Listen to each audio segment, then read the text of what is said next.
Hey everyone! In today's video, I'm going to show you how to save a TikTok video to your phone's gallery without posting it publicly. Let's begin. First, open the TikTok app. Now tap on the plus icon at the bottom center of your screen. This will take you to the video recording screen.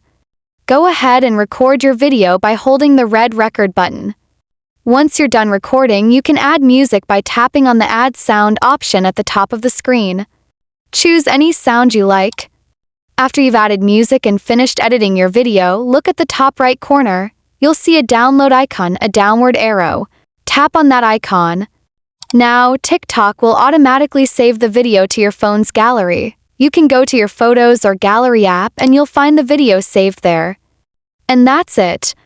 If you found this helpful, make sure to like, comment, and subscribe for more useful TikTok tips and tutorials. Thanks for watching.